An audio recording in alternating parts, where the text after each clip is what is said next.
Halo, salam jumpa kembali. Kita bertemu kembali.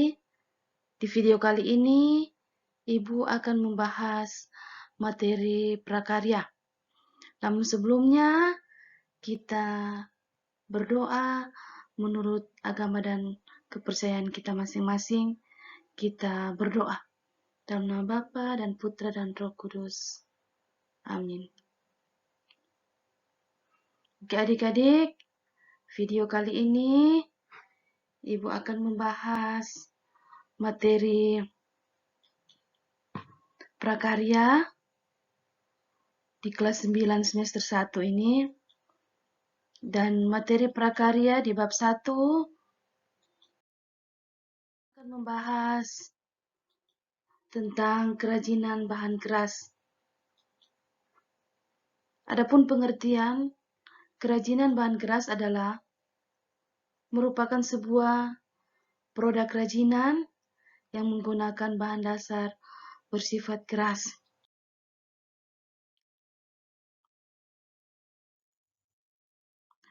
Berdasarkan bahan yang digunakan, kerajinan bahan keras ini dapat dibedakan menjadi dua jenis.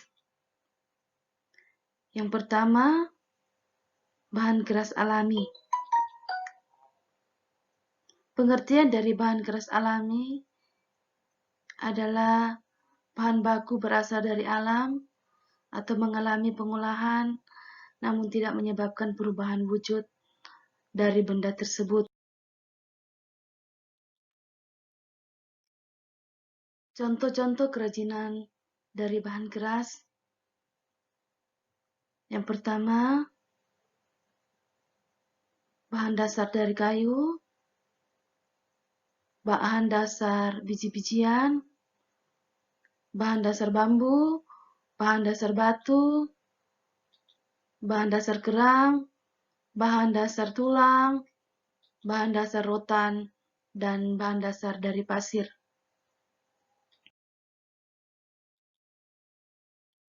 Kemudian, yang kedua, bahan keras buatan. Bahan keras buatan maksudnya adalah kerajinan yang bahan dasarnya telah mengalami pengolahan kembali.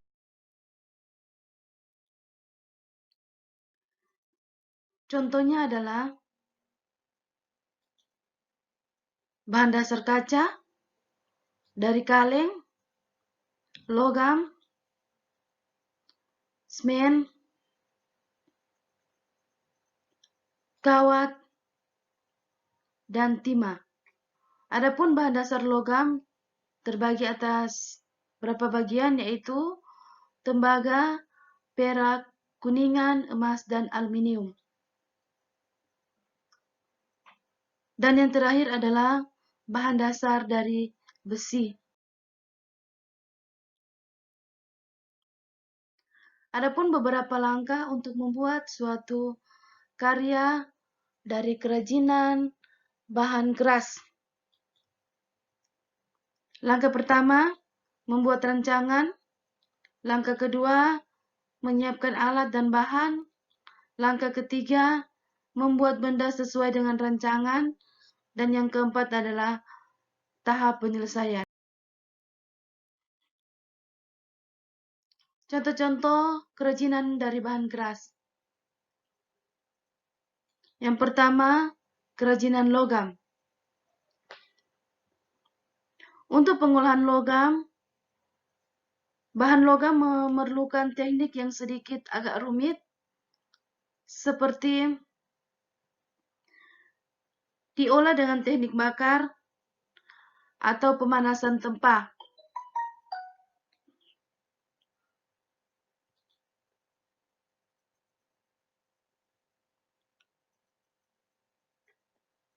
Dan contoh kerajinan bahan keras. Yang pertama,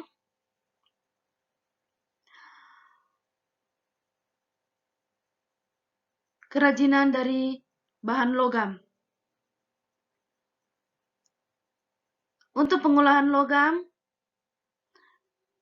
memerlukan teknik yang sedikit agak rumit seperti diolah dengan teknik bakar, pemanasan, dan tempa.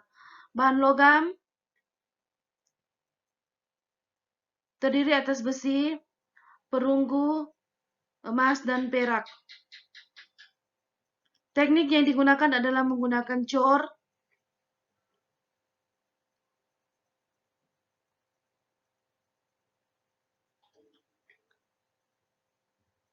ukir, dan tempa. Berikut ini contoh kerajinan dari logam. Ada emas, ada perunggu, ada dari perak, dan lain sebagainya.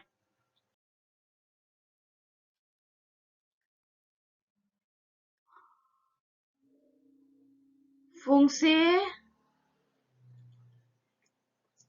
dari kerajinan bahan logam. Kerajinan logam sering digunakan sebagai perhiasan dan aksesoris,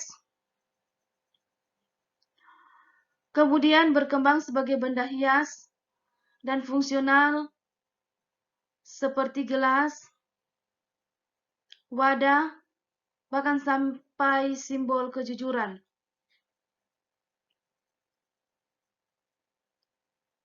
Yang kedua, fungsi kerajinan kayu. Kerajinan kayu yaitu mempunyai karya kerajinan ukir lebih banyak menggunakan bahan dasar kayu.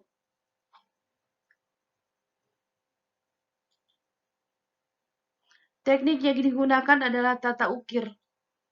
Berikut ini adalah contoh dari produk-produk yang sudah dihasilkan oleh pengrajin kayu. Ini seperti yang kita sudah lihat contohnya di gambar. Next.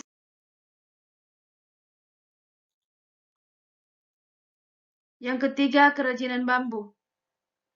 Seperti kita tahu bersama, sejak zaman dulu, masyarakat Indonesia telah menggunakan bambu untuk berbagai kebutuhan. Dari yang sederhana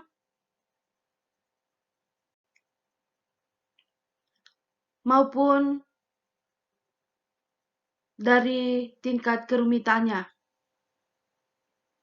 Teknik pembuatannya adalah bahan alami, yaitu teknik anyam dan teknik tempel. Fungsi dari kerajinan kayu, diulangi, fungsi dari kerajinan bambu ini sering dibuat sebagai peralatan rumah tangga. Contohnya, seperti yang kalian lihat di gambar ini.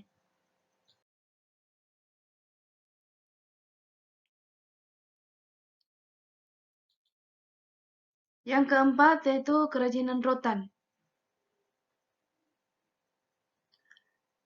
Rotan ialah salah satu hasil kekayaan alam di Indonesia dan Pulau Kalimantan yang paling banyak menghasilkan rotan. Teknik yang digunakan membuat kerajinan adalah menganyam. Fungsi dari kerajinan rotan sering digunakan pada kebutuhan rumah tangga seperti meja, kursi, tempat makan, dan lain-lain sebagainya. Di atas ini contoh dari hasil kerajinan rotan.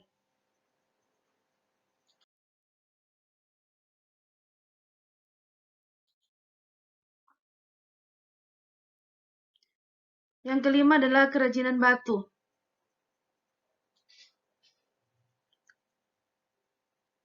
Berbagai batu yang ada di negara kita, dan lagi-lagi Kalimantan merupakan penghasil batu warna yang sangat unik. Teknik pengolahannya untuk batu banyak menggunakan pahat dan teknik ukir. Fungsinya, kerajinan Batu banyak menggunakan pahat dan teknik ukir. Fungsinya kerajinan biasanya digunakan untuk hiasan interior dan eksterior. Selain itu, produk kerajinan ini juga dibuat sebagai aksesoris pelengkap, busana, atau penghias benda. Dan di atas adalah contoh-contoh kerajinan batu.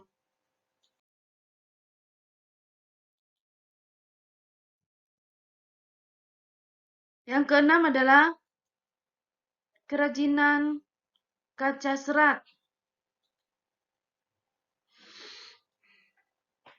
Kaca atau fiberglass berupa kaca yang ditarik menjadi bentuk serat-serat tipis. Serat ini dipintal untuk menjadi sebuah benang atau tenun, menjadi kain yang siap pakai, kemudian diresapi dengan resin sehingga menjadi bahan yang kuat dan tahan terhadap korosi. Dan di atas ini adalah salah satu contoh kerajinan kaca serat.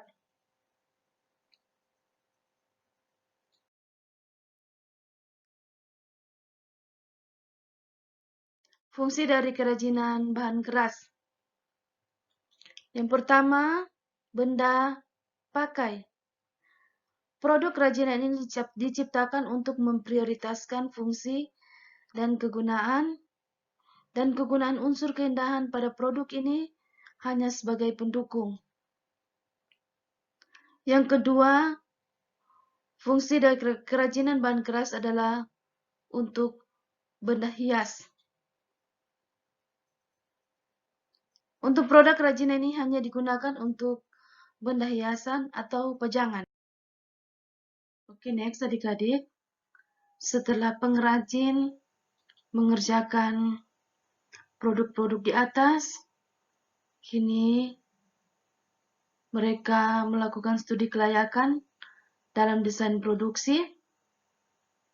Dan yang pertama, mereka harus menguji atau melihat selera atau tren pasar. Dan yang kedua, mengobservasi kualitas desain. Dan yang ketiga, melihat harga daya beli konsumen. Keempat, uji coba bahan dan alat.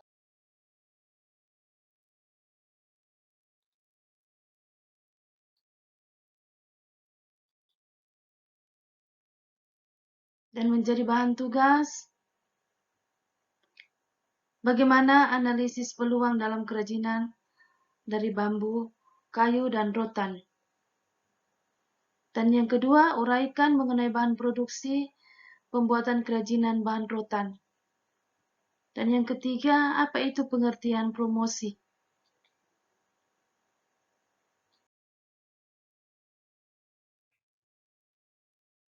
Dan sebagai bahan motivasi kepada kalian adalah percaya atau tidak, kegigihanmu hari ini adalah pesan kehormatan yang disampaikan kepada orang yang lain tanpa suara atau kalimat. Semoga bermanfaat. Selamat belajar.